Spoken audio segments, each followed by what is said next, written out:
I'm Matt Harmon of Reception Perception. It's draft week, so let's do a little extra special second edition this week of the RP Mailbag from our treasured, wonderful Discord users. Join the RP Discord. It's free. There are paid premium channels for our site subscribers, which you should also be subscribed to receptionperception.com. But we're going to open up the mailbag from our Discord users, get into some great questions as we head into draft week. Let's get into it.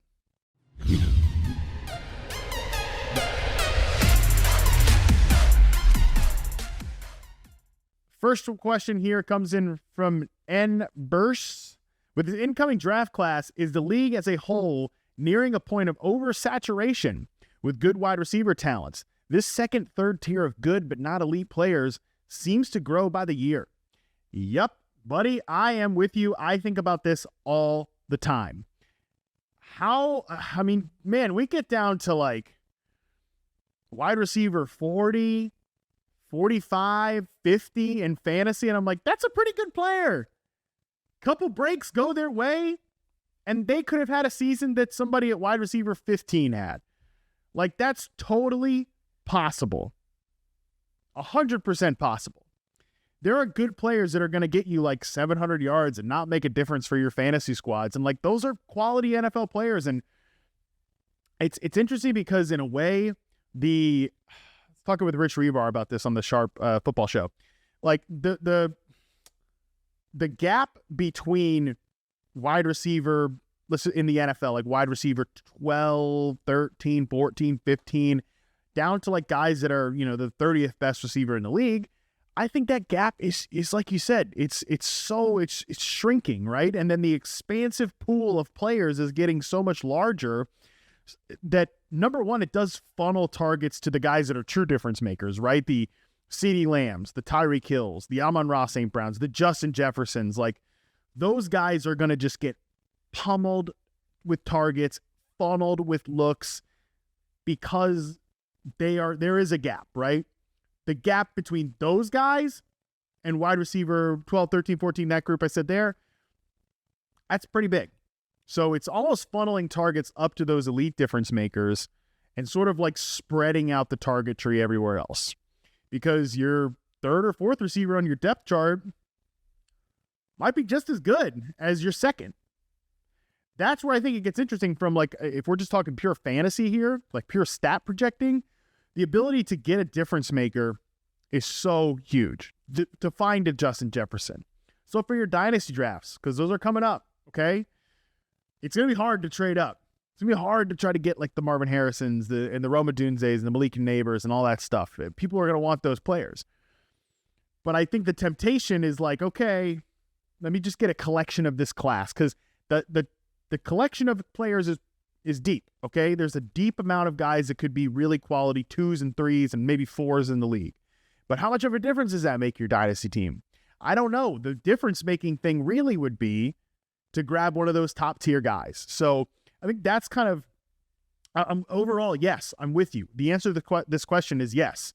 We are like kind of at an oversaturation with good wide receiver talents, but the elite guys are still going to get paid. I don't know what that's going to do from like contracts, future players in the league, like free agents and stuff, because teams still want to retain these guys. So it'll be interesting to watch. It's very fascinating. I could have a long conversation about this, but we'll stick with another macro kind of question here. We'll go to Jack Kelly _. With some teams having 2 elite receivers in the league, do you think we're starting to get close to teams with three number ones, high-end 2 superstar guys? The closest I can think of is the Texans or Seahawks, but JSN and Tank Dell aren't exactly true number ones. Jack, here's the thing. I don't think there is a single team in the NFL right now that has 2 truly elite receivers. I don't. So I kind of disagree with your question a little bit just right off the top, because to me, I think the word elite gets overused. In my opinion, there are no question right now, based on, I haven't charted out everybody this season, but I think inarguably, I think there are 7 elite receivers in the NFL. Justin Jefferson, Devontae Adams, Tyreek Hill, A.J. Brown, Jamar Chase, and then CeeDee Lamb. So actually that's 6. Now I think we're having a conversation about, like, is Amon-Ra St. Brown an elite player? I think he's getting there, but I kind of want to chart his full season out, even though early in the offseason I was like, yeah, I'm ready to put him there. Now, maybe I want to chart out the season first. Stephon Diggs used to be an elite receiver, but is he there anymore? I don't think so. Cooper Kupp, before this year, I would have said was an elite receiver. I don't think he's there at this point anymore. Those guys are coming down. Guys like CeeDee Lamb are being introduced into that elite club. But none of those players play for the same team. So there's a lot of teams that have potential, like 2 superstar guys or 1 elite player like A.J. Brown and then a superstar tier receiver, which I think Devontae Smith is. 2 superstar level guys, Ayuk and Samuel. But they're, like T. Higgins is a very good player, but he's not an elite receiver alongside Jamar Chase. Like Jordan Addison's not an elite receiver, definitely alongside Justin Jefferson. Like, right? So I actually don't think that exists. I don't think that situation exists. I also think I've been thinking more about this. Like, again, just the idea of the 1B receiver. You know what the second letter in the alphabet is, guys? It's B. So essentially what you're saying is it's a number 2 receiver. Like Devontae Smith, he's a 1B. He's 2. T. Higgins, he's a 1B. No, he's 2. That's the second letter of the alphabet. These guys have not shown that they could be number 1 outside receivers all on their own. Like, I think a guy like Brandon Ayuk is an exception because Debo's like just a different animal. So I consider him like a true 1. And, I think that he could be an elite player in his own like kind of area. But no, I don't think there's any team that has 3 elite players, but I think there are teams that have potential like 2 superstars and maybe like, yeah, JSN, Tank Dell are guys that if they graduate, because I think Nico graduated last year. Tank, I'm not ready to put there because I didn't see a full season. JSN, obviously, like he was fine last year, but he was just fine. So there's no team really that has that group yet, but it's certainly possible because of what we just talked about, that oversaturation, that if you hit, you could potentially have a 3 superstar receiver team, and then you just need the right quarterback to like elevate all those guys at once. Next question up comes from Stinkboy69. What a username. In the same light as Quentin Johnson or Jonathan Mingo being used as an X out of the gate, who do you think in this class is most likely to be used in the wrong position? I would say that the 2 obvious candidates here, 1, Keon Coleman. I have a video on Keon Coleman breaking down like why he fits into that big slot receiver archetype more than just the jump ball X receiver, but like some team could, just like with Jonathan Mingo, right? See, big guy, win jump ball on the outside. That's not what we want. That's not what Keon Coleman should be doing. Okay, so there's that. Definitely check out the full Keon Coleman video. But another guy I would reference here is Xavier Legette, who James Cohen and I did a breakdown that should be on the YouTube channel as well. Like Xavier Legette's another guy that I could see being used in a very similar way where, okay, well, he's a big player. He wins contested. Let's throw him out at X receiver. Like in an Alshon Jeffrey type. That's not what I want. I want to see Xavier Legette off the line of scrimmage, being put in motion, running crossing routes, and getting him into space. That's where I think Xavier Legette would be, best used. So to me, those are 2 guys most likely to be used in the wrong position in this year's draft class. On that note, a lot of great macro level questions in this mailbag. I can't wait to see if this, please watch this video, make sure it performs so that we can do more macro level stuff. Who_R says, which coach typically impacts a wide receiver's deployment / utilization the most? Is it the coach, wide receiver coach, offensive coordinator, head coach? Asking for the purposes of keeping an eye on certain coaching changes. The answer to this is that it's a full joint staff decision. I would imagine that the offensive coordinator, play caller, especially if that guy is the head coach, is going to have the most impact on a receiver's role. But it's also an evolving process, guys. Like, great example, I'll always bring this up, is the Puka Nacua conversation I had at the Super Bowl. Like, Sean McVay had a vision for him. You saw the pre-draft video. Maybe you saw it, maybe not. You can find it on the Rams social media. The like pre-draft vision of McVay explaining like what he liked about Puka and sort of how he was going to fit in the offense.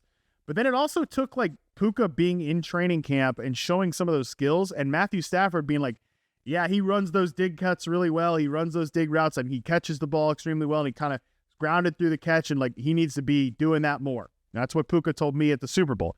So it's kind of an evolving process that is also player-oriented as well.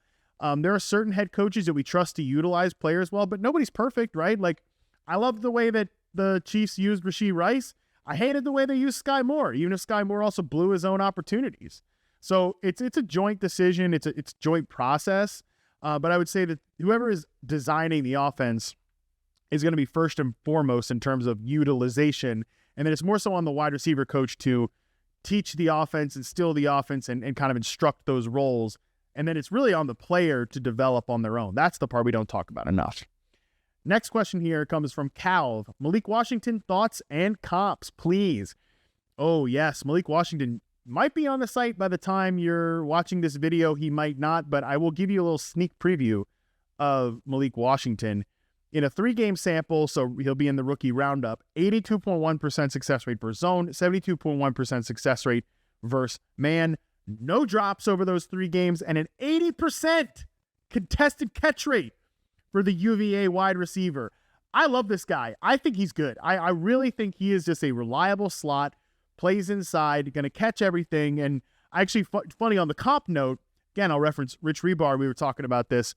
He said Malik Washington reminds him of Maurice Jones-Drew if he was a wide receiver, just like the bowling ball, kind of like rolling ball of knives way that Malik Washington runs after the catch. I actually don't know if I have a really good player comparison off the top of my head for Malik Washington, but I just think that role translates so well to solid NFL role and production. I don't know what his ceiling is. Like maybe he could be a Randall Cobb type. Maybe that's the type of guy he is, which would be great, right? If he can have a few of those seasons like Randall Cobb had early in his career when he was healthy. Actually, I also kind of think Jaden Reed, a little bit how the Packers used Jaden Reed last year. That's a way I could see Malik Washington being deployed early on in his NFL career. Next one comes in from, let me say that again. Next one comes in from FlowBro241. Should the Chargers draft a wide receiver to have a stud locked in for a few years or go offensive tackle and build inside out? Not drafting one of the top receivers would feel like the Chargers are essentially tanking for a year, but building for the future. Well, let me tell you what. They're not tanking for a year. I'll say that. Jim Harbaugh ain't come there to tank, all right? He didn't come there driving his RV from Michigan to go tank with the Chargers. But I do think they can look at this realistically and say, how competitive will we really be this year? What's our ceiling realistically in 2024? Fair question. I think either approach at the wide receiver position is justifiable. I think if you see them go with Marvin Harrison Jr. or Rome Odunze or Malik Neighbors at 5, totally justifiable because it's a unique, rare opportunity. And as a biased wide receiver guy, I would be pretty tempted to take that unique opportunity to pair that stud with Justin Herbert. But if they take an offensive tackle or if they trade down and take a tackle or a defensive stalwart because they need those players, that is also defensible because this receiver depth chart stinks. Okay, they had DJ Chark in for a visit. That's where they're at the wide receiver position. They need to double tap this position potentially, which they could do. Why not take somebody in the second and then in the fourth? If you trade down and you get multiple draft picks, add multiple receivers to this roster because like Josh Palmer, Quentin Johnson, Darius Davis, that's your top 3. Okay, you throw DJ Chark out there, guess what? That doesn't help anybody. Doesn't help us all. So I think either position is defensible there for the Chargers to take. Next one comes in from Oscar Bobo. Is there a player who hasn't broken out yet that you have a weird affinity for, a la Nico Collins? If you're not familiar with what Oscar Bobo was saying, on the podcast last year, James Coe, while I was out doing a cross-country move, he said to Derek Klassen, our great quarterback charter on the podcast, yeah, CJ Stroud doesn't have a lot of weapons. I know Matt Harmon has a weird affinity for Nico Collins, but still, well, James Coe, yeah, I had a weird affinity for a guy who's going to have 1,200 yards, okay? A guy who's going to be a wide receiver 1-ish type in fantasy. Yeah, weird affinity. Give me a freaking break. Look, there's a lot of guys, honestly, if we're being serious, that I have a weird affinity for. I kind of have like a weird affinity for Dontavian Wicks. Got a weird affinity for him, for sure. I still have the candle lit for Rashad Bateman. People probably want to call that a weird affinity. God, I watch Rashad Bateman run routes, and I'm like, he's good. I swear he's good. Like a crazy person, like scribbling on my wall, like Rashad Bateman is still good. Rashad Bateman is still good. Like I swear to God, when I watch him run routes, like he can still do it. He's still got the technique. As long as he's healthy and he's got the juice, I swear he can still be good. So honestly, that's probably my answer.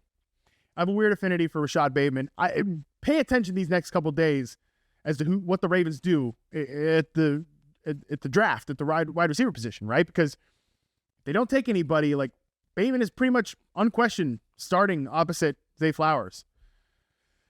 There's still something there. I didn't expect to get all that worked up about it, but I did get that worked up about it. Olipop, gut health.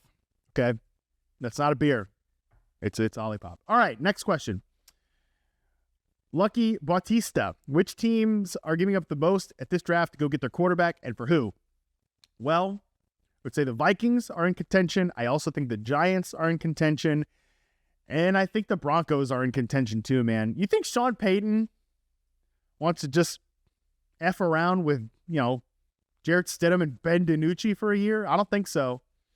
I think there is a chance that either the Vikings or the Giants move up to get J.J. McCarthy. Ultimately, I think the Patriots are taking a quarterback at 3. Look, you might be watching this after the draft and I look like an idiot. It's fair. Wouldn't be the first time in my life I look like an idiot. Won't be the last. Probably won't be the last in this video. I was just scribbling on my wall 5 seconds ago, so probably won't be the last time I look like an idiot. I think the Patriots take a quarterback at 3, so then really it's just the 4th and 5th and 6th overall kind of area. I think the Giants probably move up for J.J. McCarthy or the Vikings move up for J.J. McCarthy. That's what I would predict happening. And then I think what we could see is the Broncos take Brock Bowers at 12 and then somehow get back into the first round for Bo Nix. That's my prediction. That's going to be a lot. Do the Broncos even have draft capital to do that? I don't know. But you've got Sean Payton calling all the shots. So if he wants to do it, they're going to do it.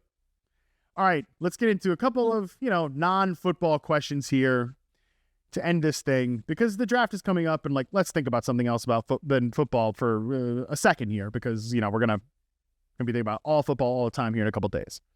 T-Rock says, what is your personal routine throughout your evaluation process? Do you have certain notes up, a playlist to get you in the right mindset? Do you finish each eval with a celebratory drink? Cheers. I'll address the first question first. Or the last question first. The hell am I talking about? No, I don't finish every eval with the celebratory drink. I'm trying to cut back on the drinking, guys, okay?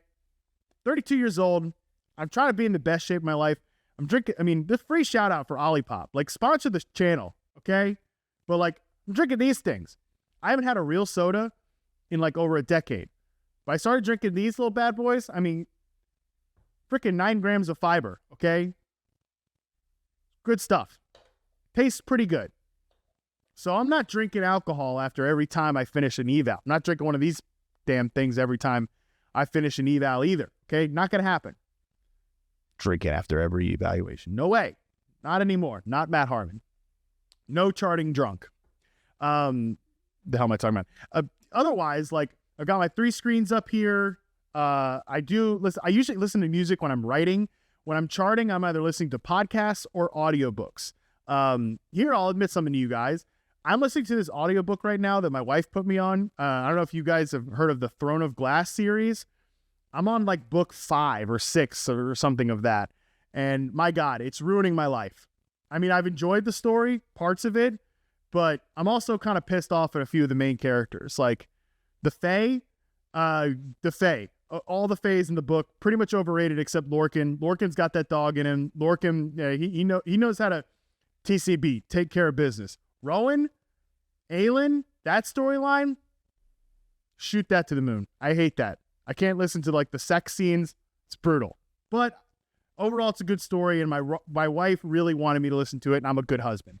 So yeah, that's what your boy Matt Harmon. Whatever you thought, this guy thought I had I don't know, Sturgill Simpson and a glass of bourbon. No, I've got freaking my giant water jug and I'm listening to Throne of Glass. That's where I'm at, okay? That's your boy, Matt Harmon. That's my routine while I'm charting. Unbelievable stuff. All right.